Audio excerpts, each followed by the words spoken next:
Hi hello नमस्ते, मी पूजा. मी आणि बरंच काही या यूट्यूब चॅनलवर तुम्हा सगळ्यांचं अगदी मनापासून स्वागत करते. आज मी तुम्हाला कांद्यांपासून एक अप्रतिम अशी रेसिपी दाखवणार आहे. कांद्यांची जर तुम्ही ही रेसिपी केली तर एकदा केल्यावर नेहमीच कराल आणि एकदा जर 2 कांद्यांपासून ही रेसिपी केली ना तर नेक्स्ट टाइम 4-5 कांद्यांची कराल. इतकी चविष्ट होते आणि टिकते सुद्धा आठवडाभर आरामात. त्यामुळे नक्कीच ही रेसिपी एकदा संपूर्ण पहा आणि केल्यानंतर मला कमेंट करून नक्कीच कळवा की तुम्हाला माझी ही रेसिपी कशी वाटली. तर पहा, त्यासाठी मी इथे 2 मीडियम साईजचे कांदे घेतलेले आहेत. कांद्याची आपल्याला फक्त वरची साल काढून घ्यायची आहे. तर बघा, इथे संपूर्ण कांद्याची अशा पद्धतीने साल काढून घेतलेली आहे. आता व्हिडिओत दाखवल्याप्रमाणे कांदा आपल्याला कट करून घ्यायचा आहे. कांद्याचा जो पुढचा भाग असतो तो काढून घेतलेला आहे मी. संपूर्ण कांद्याचा असा पुढचा भाग काढून घेते आणि मग पुढच्या कृतीकडे वळूया. तर बघा, व्हिडिओत दाखवल्याप्रमाणे अशा पद्धतीने कांदा कट करून घ्या.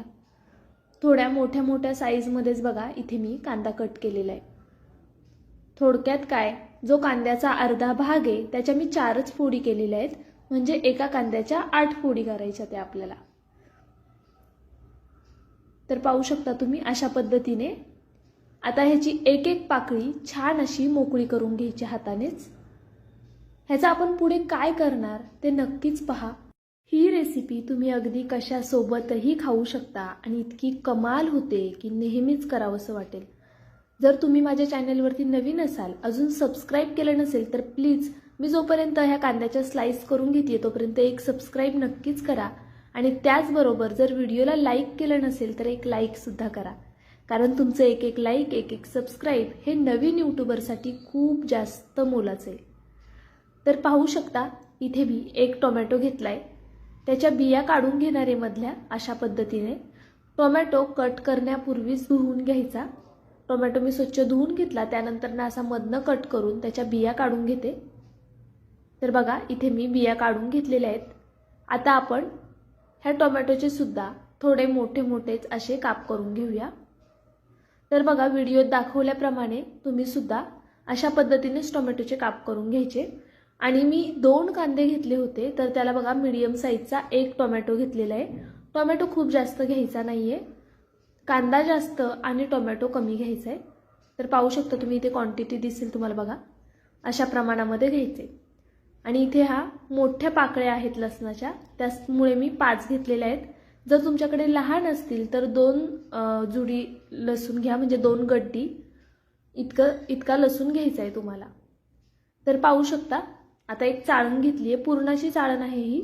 यामध्ये मी लसूण, टोमॅटो आणि कांदा घालून घेणार आहे.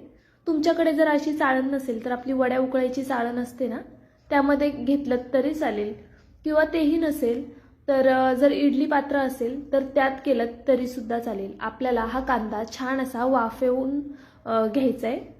म्हणजे काय, हा वाफेवरच शिजवायचा आहे आपल्याला कांदा. मग तुम्ही कशातही घालून शिजवलात तरी सुद्धा चालणार आहे.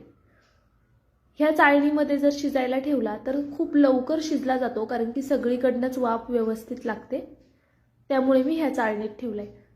2 बेडगी मिरच्या घातलेल्या आहेत मी यामध्ये. असेल तर घाला, नसेल नाही घातली तरी सुद्धा चालणार आहे. बेडगी मिरचीमुळे आपल्या रेसिपीला रंग छान येणार आहे, त्यामुळे मी बेडगी मिरची घातली आहे. खाली पातेल्यामध्ये पाणी घेतलेलं आहे आणि पाणी छान गरम करायचं आहे आपल्याला नंतरनं. म्हणजे काय, पातेल्यामध्ये पाणी घ्यायचं, त्याच्यावरती चाळण ठेवायची, झाकण ठेवायचं आणि 5 मिनिटं होऊन द्यायचं. मीडियम गॅसवरती 5 मिनिटं बरोबर कांदा होऊन दिलाय. बघा, मिरची एकदम सॉफ्ट झाली आहे. ह्या चाळणीमध्ये वाफ लवकर लागते. जर तुम्ही वड्या उकळायची चाळण घेत असाल तर जरा जास्त वेळ ठेवा, म्हणजे 7-8 मिनिटं तरी ठेवा.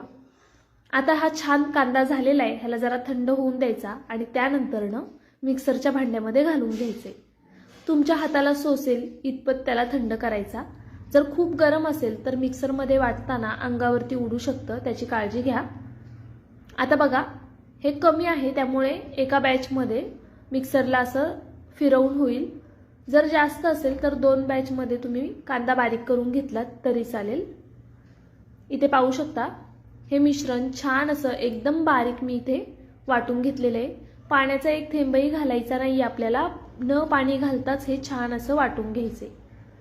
आता मी एका वाटीमध्ये दही काढून घेते. दही कसं लावायचं हे मी माझ्या जे जुनं चॅनल आहे त्यावरती ऑलरेडी अपलोड केलेला आहे व्हिडिओ. तुम्ही नक्कीच जाऊन पहा. जुनं चॅनल कोणतं ते तुम्हाला माहीत नसेल तर मी आणि बरंच काही असं सर्च केलं तर तुम्हाला लगेचच माझं जुनं चॅनल दिसेल, मी आणि बरंच काही. तर ठीक आहे, इथे बघा कढई घेतलेली आहे. कढईमध्ये तेल घालून घ्यायचे आपल्याला.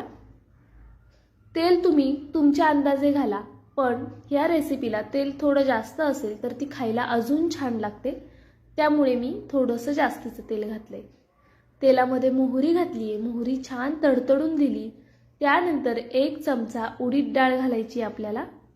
आता इथे जिरं घालायचं आहे आपल्याला. उडीद डाळ, जिरं आणि मोहरी छान तेलावरती अशी तडतडली की लगेचच हिंग घालून घ्यायचं आणि भरपूर अशी बारीक कट केलेली कोथिंबीर घालायची. कोथिंबीर भरपूर घाला म्हणजे ही रेसिपी अजून छान लागते. या पद्धतीने जर तुम्ही एकदा ही रेसिपी केली ना तर नेहमी कराल आणि टिफिनसाठी सुद्धा आवडीने नेतील इतकी छान होते आणि फ्रीजमध्ये ही रेसिपी आरामात 8 दिवस टिकते. आता पुढे काय आणि कसं करायचं ते पहा. व्हिडिओ इथपर्यंत पाहिलाच आहे, अजूनही लाईक केलं नसेल तर प्लीज एक लाईक नक्कीच करा, कारण की 1 सेकंदही लागणार नाही लाईक करायला आणि सबस्क्राईब करायला. तर बघा सुके मसाले ॲड करूया. सगळ्यात आधी मी इथे हळद घातलेली आहे. त्यानंतरनं बेडगी मिरची पावडर घातली आहे आणि त्यानंतरनं लाल तिखट घातले. त्याचबरोबर आपल्याला धना पावडरसुद्धा यामध्ये घालून घ्यायची आहे. खूप बेसिक मसाले लागतात, अगदी जास्तीचे मसाले घालायची गरज नाही आहे. या बेसिक मसाल्यांमध्येच हा पदार्थ खूप जास्त चविष्ट होतो. तिखट वगैरे तुम्ही तुमच्या अंदाजे कमी जास्त करू शकता. मसाले तेलामध्ये काही सेकंद परतवून घेतले.